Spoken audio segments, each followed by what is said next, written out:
हमारे इलाके के रोड पुल पुलिया अच्छा हो जाए, स्कूल और कॉलेज की एजुकेशन अच्छी हो जाए। लेकिन आज आज़ादी के बाद से लेकर के 1947 के बाद से लेकर के 2025 तक मैं हिंदुस्तान की बात तो नहीं कहूँगा, लेकिन सीमांचल के बारे में जो नॉलेज है, जो हमें इल्म है, हम अपने इल्म के मुताबिक आप लोगों को बताते हैं कि 1947 से लेकर के 2025 तक आपने कांग्रेस, जेडीयू, आरजेडी और हिंदुस्तान की दीगर जो पार्टियां हैं, हर एक पार्टी को आपने मौका दिया। लेकिन आप बताएं कि आपके सीमांचल में कोई एक ऐसी यूनिवर्सिटी है कि जिसमें आपका बच्चा पढ़ करके यहाँ पे आला मकाम हासिल करे? क्या आपके यहाँ कोई एक अच्छा हॉस्पिटल है जिस सरकारी हॉस्पिटल में फ्री एक्सरे हो, फ्री सीटी स्कैन हो? क्या कोई ऐसे कॉलेज और स्कूल है कि जिस स्कूल में बच्चा बगैर कोचिंग किए हुए पढ़ करके वो मैट्रिक और इंटर में फर्स्ट डिवीजन करे? आज तक नहीं हुआ है। हमारे हॉस्पिटल 70 साल पहले जैसे थे वैसे ही है।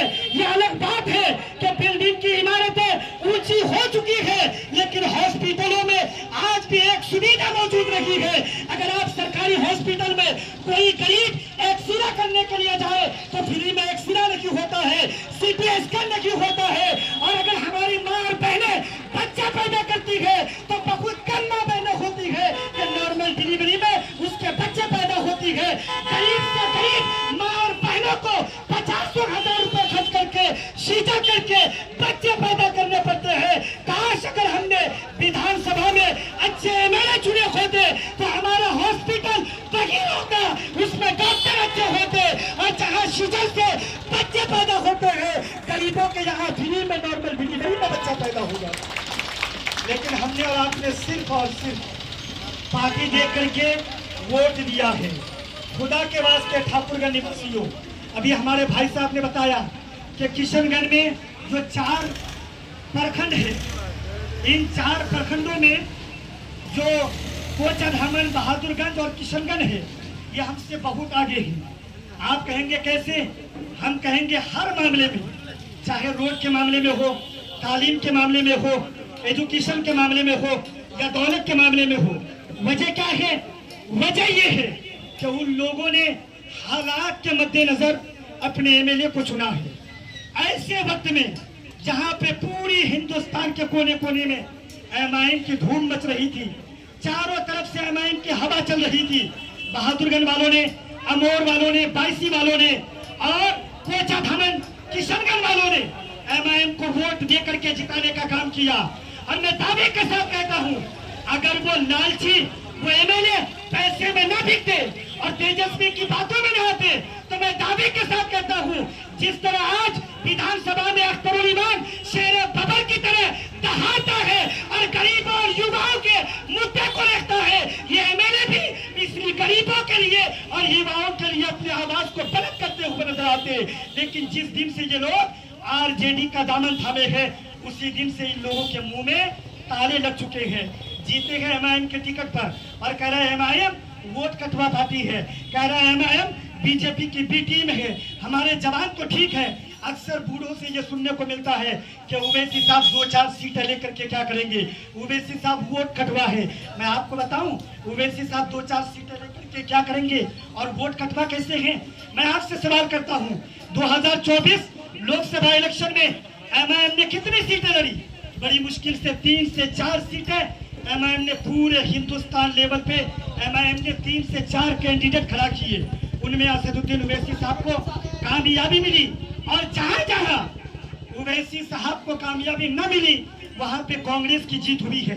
अब बताओ, हिंदुस्तान में 543 सीटें हैं, 4 सीट ओवैसी साहब लड़े तो ओवैसी साहब के कास्ट के लोग, उनकी कौम के लोग ओवैसी साहब को बीजेपी का एजेंट बताते हैं, उन्हें वोट कटवा बताते हैं।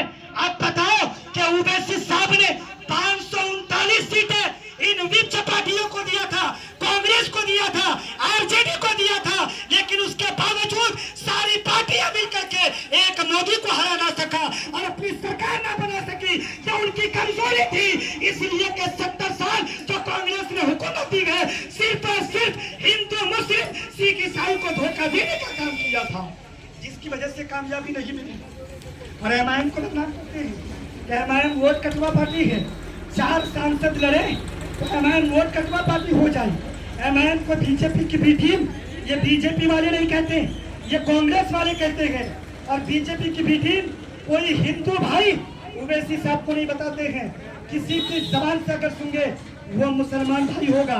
कांग्रेस वालों ने, आरजेडी वालों ने मुसलमानों के दिमाग में भूसा भरने का काम किया कि जब हम ये हवा उड़ाएंगे कि ओवैसी बीजेपी का आदमी है तो लोग उनसे मुड़ेंगे, क्योंकि सबसे ज्यादा आसरा कांग्रेस और आरजेडी वालों को मुसलमान के वोटों का रहता है।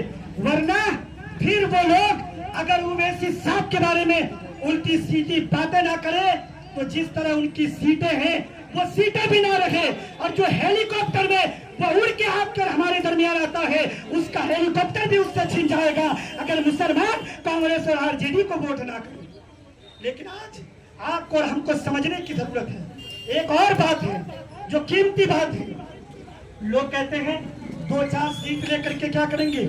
एक मुकेश सहनी है, सहनी माला जात, जो हमारे माला भाई यहाँ पे रहते हैं, मुकेश सहनी साहब के पास 2-4 एमएलए थे, शायद अब एक भी एमएलए नहीं है। लेकिन जब लोकसभा इलेक्शन का टाइम हुआ तो तेजस्वी यादव के दाएं साइड में उसके जस्ट करीब में हेलीकॉप्टर में किसको बैठने का मौका मिला? मुकेश सहनी को। क्यों? इसलिए कि सहनी लोगों ने एकजुट होकर के भले कामयाबी मिले या ना मिले उन्हें वोट देने का काम किया। अगर कहीं नीतीश कुमार घूमने जाता है तो एक तरफ मांझी को हेलीकॉप्टर में बिठा करके लेके जाता है, इसलिए कि दलितों ने यह नहीं सोचा कि अगर हम मांझी को वोट करेंगे तो कहीं कांग्रेस न जीत जाए, बीजेपी न जीत जाए। हर एक कास्ट ने अपने अपने लोगों को जिताने का काम किया।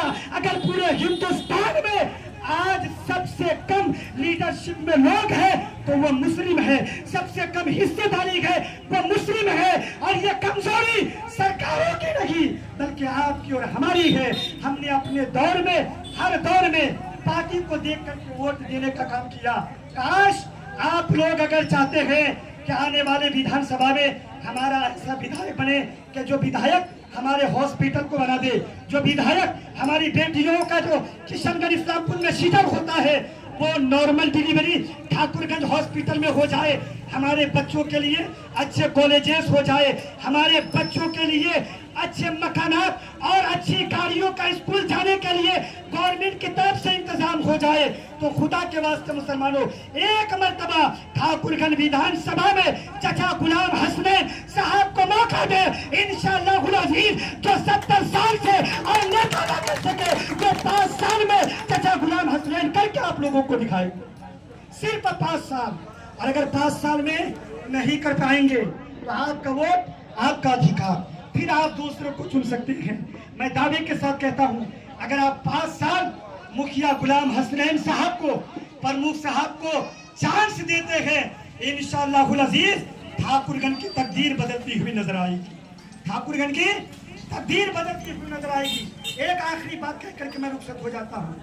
हमारे ठाकुरगंज में बहुत प्रमुख बने, ठाकुरगंज में बहुत मुखिया बने, ठाकुरगंज में बहुत समिति बने, लेकिन प्रमुख बन करके जिस तरह पुलिस थाने में, पुलिस कैंप में, ब्लॉक में, हर ऑफिस में, बिजली ऑफिस में, ब्लॉक के सारे ऑफिस में जिस कदर दबदबा गुलाम हसनैन साहब का रहा है उस तरह दबदबा किसी नेता ने नहीं बनाया। ये दबदबा जो बनाया पैसे की बुनियाद पर नहीं बल्कि गरीबों की आवाज बुलंद करके, और अपनी आवाज हमेशा गरीब और मजलूमों के लिए इन्होंने बुलंद करने का काम किया है कि नहीं। आज गुलाम हसनैन साहब को कौन नहीं जानता? ठाकुरगंज का अगर कोई प्रमुख बनता है तो सिर्फ ठाकुरगंज के लोग जानते हैं, लेकिन एक गुलाम हसनैन साहब है जिनको किशनगंज के लोग भी जानते हैं, कोचा धामन के लोग भी जानते हैं, चरबजबान इंसान है। आप 5 साल के लिए मौका दे, ओवैसी साहब के हक में वोट करें, इंशाअल्लाह अजीज ये आपके लिए हर काम करेंगे। हम उलमा एमआईएम के साथ है, उलमा कभी झूठ नहीं बोलते। वो सलमान अजहरी जिनके एक आवाज सुन करके हिंदुस्तान के मुसलमान